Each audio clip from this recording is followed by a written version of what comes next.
স্বাগত মানব কণ্ঠের দৈনিক সংবাদ আপডেটে। পুরো আয়োজন জুড়ে আপনাদের সাথে আছি আমি ফারজানা হাসিন। শুরুতেই সংবাদ শিরোনাম। নির্বাচনের আগেই লুট হওয়া অস্ত্র উদ্ধারে কড়া নির্দেশনা ডক্টর মোহাম্মদ ইউনূসের।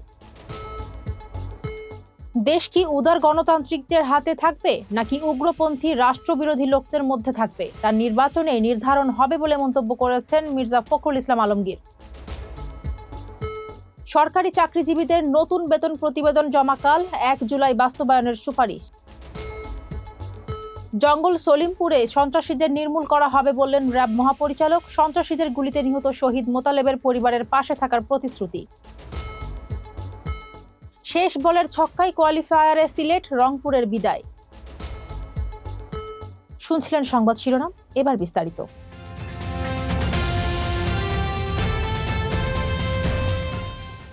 আসন্ন জাতীয় নির্বাচনের আগেই লুট হওয়া অস্ত্র যে কোনোভাবে এবং যত দ্রুত সম্ভব উদ্ধার করার উপর জোর দিয়েছেন প্রধান উপদেষ্টা অধ্যাপক মোহাম্মদ ইউনূস।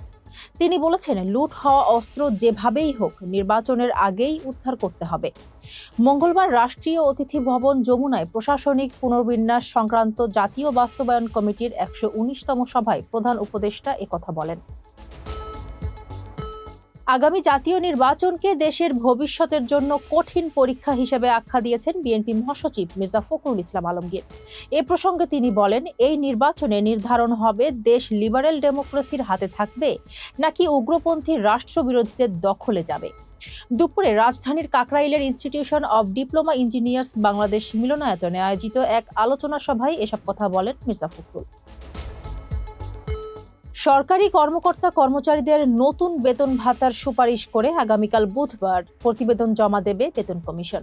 কমিশনের প্রধান জাকির আহমেদ খান কমিশনের সব সদস্যকে সঙ্গে নিয়ে কাল বিকেল ৫টায় রাষ্ট্রীয় অতিথি ভবন যমুনায় প্রধান উপদেষ্টার কাছে এই প্রতিবেদন জমা দেবেন। অর্থ উপদেষ্টা সালেহ উদ্দিন আহমেদ এ সময় উপস্থিত থাকবেন। সচিবালয়ে আজ দুপুরে অর্থ উপদেষ্টা সালেহ উদ্দিন আহমেদ সাংবাদিকদের এসব তথ্য জানান। জানতে চাইলেও অর্থ উপদেষ্টা বেতন কমিশনের প্রতিবেদন জমা হওয়ার আগ পর্যন্ত এর বাইরে কোনো মন্তব্য করতে রাজি হননি। র্যাপিড অ্যাকশন ব্যাটালিয়নের মহাপরিচালক AKM শহীদুর রহমান বলেছেন, জঙ্গল সলিমপুর একটি সন্ত্রাসীদের আড্ডাখানায় পরিণত হয়েছে। খুব শিগগিরই আইনানুগ প্রক্রিয়ার মাধ্যমে সেখানে যারা অবৈধভাবে বসবাস করছে, অবৈধ অস্ত্রধারী সন্ত্রাসীরা রয়েছে, তাদের নির্মূল করা হবে। মঙ্গলবার বিকেল ৩টার দিকে চট্টগ্রামের পতেঙ্গায় র্যাব 7-এর প্রধান কার্যালয়ে হামলায় নিহত র্যাব কর্মকর্তা মোতালেব হোসেনের জানাজা শেষে তিনি সাংবাদিকদের এসব কথা বলেন।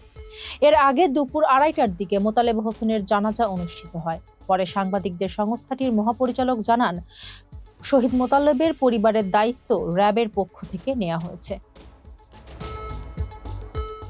অল্প রানের হাড্ডাহাড্ডি লড়াই, টি-20 টান উত্তেজনা। যে লড়াইয়ে ইনিংসের শেষ বল জিততে ৬ রান দরকার ছিল সিলেট টাইটান্সের।